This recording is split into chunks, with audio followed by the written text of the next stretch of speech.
Hello, it is a little bit of an update. I have just started to recap this thing, and a bit of an irony here. So you see these kind of caps, these ugly electrolytics. I wasn't even sure what the heck they were for sure. I first noted that they had a polarity. Taking these off is actually harder than the can caps.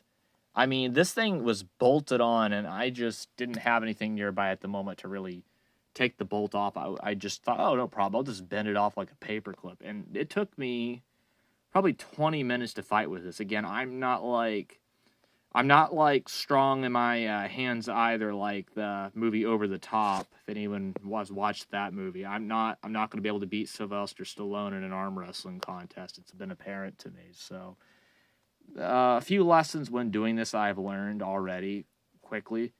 Be careful what you're doing. It is very easy to accidentally bump some of these wires and burn them, and you know you will cry when you see that happen because you'll realize some of this wire is very old. No, all of it's very old. But to make matters worse, some of the wire is like it's not all plastic. It's like a weird shoelace material, if you want to call it that. It's like cotton or something. And stripping it is actually a big pain in the butt compared to normal rubber wire. It just kind of, I don't know, like frays, I guess. But Jesus, I mean, I just, yeah, this is taking a little bit longer. This is kind of why I'm up here past midnight trying to do this. I'm just about ready to put my first cap in. So what I did with wax paper caps, there was a wax paper cap here, and for wax paper caps, you replace them generally with mylar polyester film capacitors. Of course, you have to have the voltage be at least the minimum or higher. Make sure about AC and DC ratings, of course. If the voltage is too low for the replacement, then poof, it will explode. However, it is fine to replace it with a higher voltage amount. Just don't go lower. Now, microfarads is a little bit more complicated. From what, excuse me, this thing's dusty still a little bit. It is okay to an extent to have a higher microfarad rating. You ideally want it to be within range. The numbering system they used to have for old radios and TVs for capacitor ratings was super weird. And it's okay to round. And, these usually had a tolerance of like 10-20%. So be sure to look up the tolerance. Be sure to note the polarity ratings. Now, in the case of this capacitor, there is no polarity, so it doesn't really matter. Just put it where it's convenient.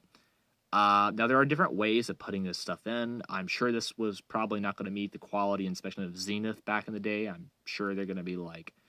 The quality of this was apparent, but unfortunately, what I'm putting into it is certainly not necessarily Zenith quality. It's more like...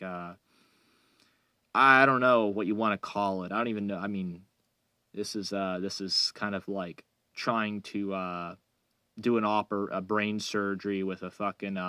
It's like the hillbilly version of brain surgery, redneck brain surgery or something. It is not with electronics, not a pretty operation. But these TVs are getting rare, and let's face it, it's better to save them or at least try to than see them go straight to the dump, right? I mean, this is a 25 MC36 chassis. It's a classic, one of Zenith's best, from what I understand, and I just refuse to let this thing go. I want this thing to work, and I mean, people thought I was crazy to try to fix this thing. I mean, people thought I was crazy trying to move it, but I mean, these things are really well built, and you're never going to see anything be built like this ever again, anywhere, let alone the United States. I mean, can you imagine the amount of money and labor that was spent trying to do point-to-point wiring? I mean, it's just phenomenal. So...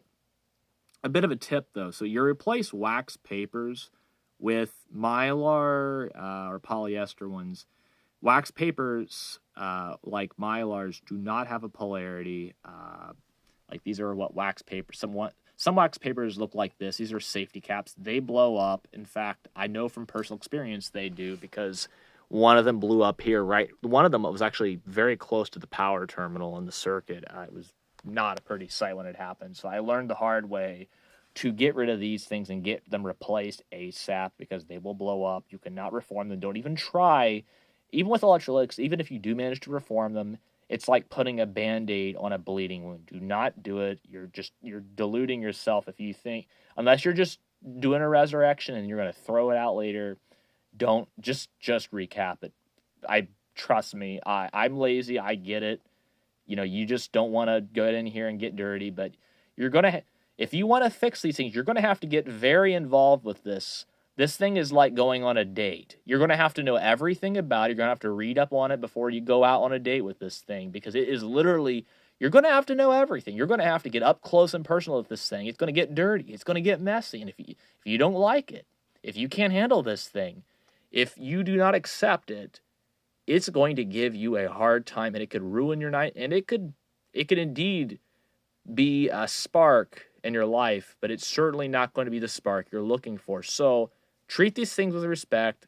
Watch out for high voltage, and before you put the capacitors in, for the love of God, please test them.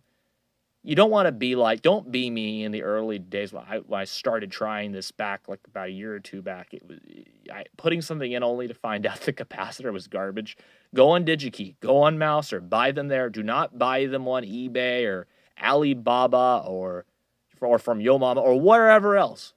Buy them from a reputable source. You pay for them, you should get what you pay for. You're supposed to. Anywho, that is a bit of a tip. Now, for putting these in, I just kind of wing-a-dinged it in there. I did a little bit of a bendy with these needle nose pliers. I highly recommend those because you're going to need them if you want to start twisting leads. Be careful of the leads breaking off. Metal fatigue's a thing. You know what happens when you bend a paperclip too much? Breaks. So be mindful of that when you're doing this. And also, again, watch out for the soldering tip iron on the wires. When you're doing this, make sure you're seated in a comfortable position. Make sure you're not under time pressure or stress, because you do not want to rush this. Don't make the mistakes I made early. But the good news is, even if you screw up, most things can generally be fixed. It won't look pretty, but it can be fixed, generally.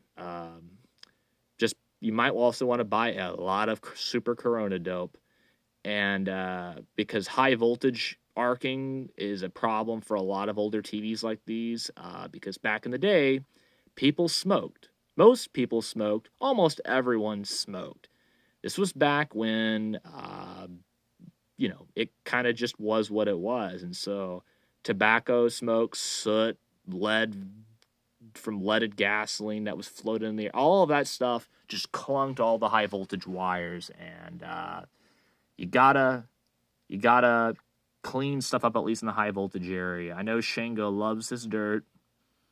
I don't got no dirt on the dirt love here. But the thing is, I mean, when it comes to high voltage stuff, you do not want to leave dirt and grime sticking around. It will cause some arcing sooner or later in the flyback area, if not in the high voltage cup, as I learned with the Ford Philco. So, anywho, this is the beginning of what is going to be a very tedious, time-consuming project. Now, you're wondering, what led me to start working on these TVs? Well, I was always interested in vintage electronics, and unfortunately, most of the people who used to work on these things are either dead or they're retired and really don't, so it's a lost art, almost, becoming in danger of a lost art, and I had to study from scratch and all of this, because the only person in the entire state where I lived who worked on these things that I could find at a wait list of over a year, and I just kind of realized that I might as well just learn how to do it, and it's pretty cool, actually. You learn a lot about circuits. I wouldn't necessarily recommend doing what I'm doing, diving right into a TV first, and if you haven't done a tube radio, I'd recommend you do a tube radio first, but I insisted on giving myself a sadistic challenge because I like punishing myself, so you do you, I guess, but well, anywho, there is more to come in the future, and there's more lessons that hopefully you will learn from my mistakes and not make the same dumb mistakes I did. Have a great day, guys. I am going to finish up here and go to bed. Good night.